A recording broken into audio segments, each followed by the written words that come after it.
আসসালামাইকুম, welcome to my Humaira kitchen and blog চ্যানেলে। আপনারা কেমন আছেন? আছি আলহামদুলিল্লাহ ভালো। আজ আমার খুব পছন্দের একটা রেসিপি নিয়ে আসলাম, কচুর শাক ঘন্ট। আসলে অনেকেরই মজা লাগে, আমারও অনেক মজার একটা খাবার। এখানে আমি ফালাকের বাবা অনেকগুলো কচু শাক নিয়ে আসছে, কিন্তু আমার পক্ষে তো এতগুলো খেয়ে শেষ করা সম্ভব না। এই জন্য আটি শাক আমি কেটে পরিষ্কার করে নিয়ে নিয়েছি। আর মূলত কচু শাক রান্না করার জন্য বেশি পরিমাণে ঝাল, রসুন আর পেঁয়াজ এটা বেশি লাগে।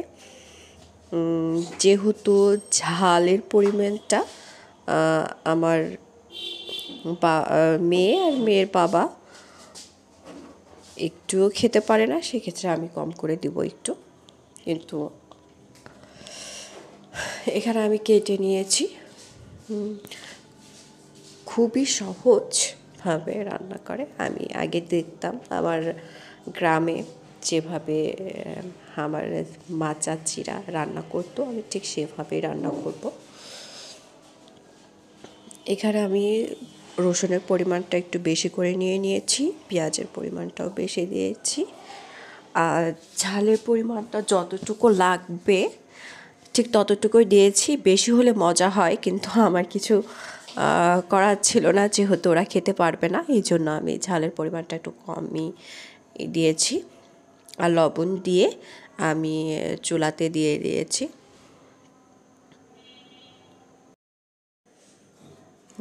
কচুর শাক খেতে অনেকে রুটির সঙ্গে পছন্দ করে, আমার আবার চামচ দিয়ে খালি খালি বেশ ভালো লাগে। এখানে আমি শাকটা সিদ্ধ করে নিয়েছি। আর এখানে যে ওড়ং, আমাদের আঞ্চলিক ভাষায় যেটা বলে ওড়ং দিয়ে এটা ম্যাশ করে নিচ্ছি।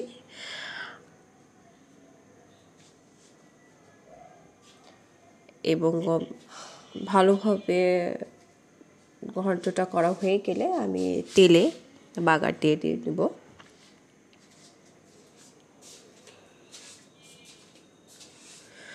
আসলে শাকগুলো এখন পাওয়াটা অনেক কষ্টদায়ক হয়ে যায়। ছোট শাকটা এখানে ওখানে হয়ে থাকে, কিন্তু সব শাকই তো খাওয়ার যোগ্য হয়ে থাকে না।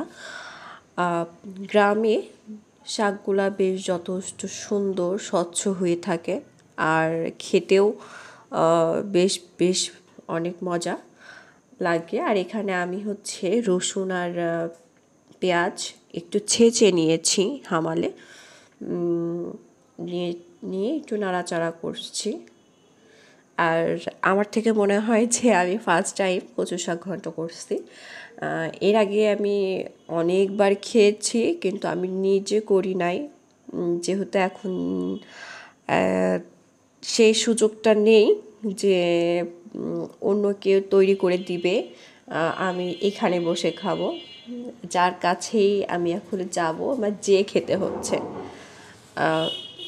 এখন তো যাওয়া তো আর সম্ভব হয়ে ওঠে না, তো এই জন্য যেমনই হোক নিজে করে খাওয়াটাই এখন উত্তম আমার কাছে মনে হচ্ছে। আর কচু শাক ঘন্ট বেশ ভালো লাগে ডালের সঙ্গে খেতে, আর যেভাবেই খাওয়া যাক না কেন বেশ আমার থেকে মজা লাগে।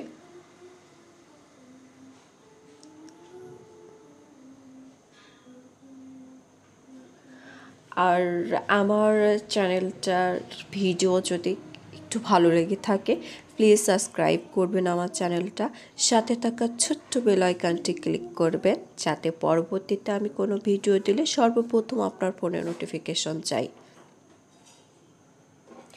আসলে রেগুলারিটি মেনটেন করা হয় না একটা ভিডিও।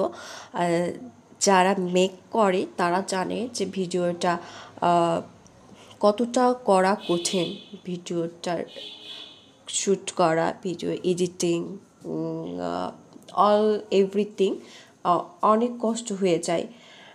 আমার পক্ষে হয়ে ওঠে না, কিন্তু ইচ্ছে করে যে রেগুলার ভিডিও দিব, রেগুলার সুন্দর সুন্দর একটা কন্টেন্ট বানাই, কিন্তু কেন জানি আমি পেরে উঠি না।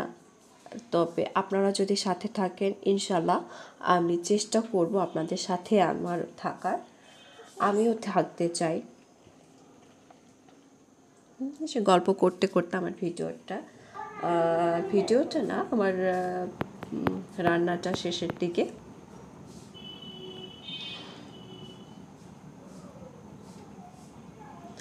আসলে যে কোনো জিনিসই চেষ্টা করলে ইনশাল্লাহ সাকসেস আসে। চেষ্টার করলে সফলতা আসবেই ইনশাল্লাহ।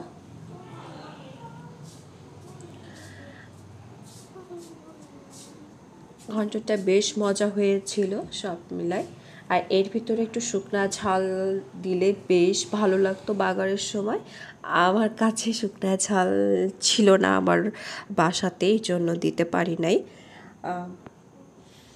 সেই আবারও পুরনো কথাটা, আমার ভিডিওটা যদি ভালো লেগে থাকে প্লিজ সাবস্ক্রাইব করবেন আমার চ্যানেলটা, সাথে থাকা ছোট্ট বেল আইকনটি ক্লিক করবেন, যাতে পরবর্তীতে আমি কোনো ভিডিও দিলে সর্বপ্রথম আপনার ফোনে নোটিফিকেশন যায়।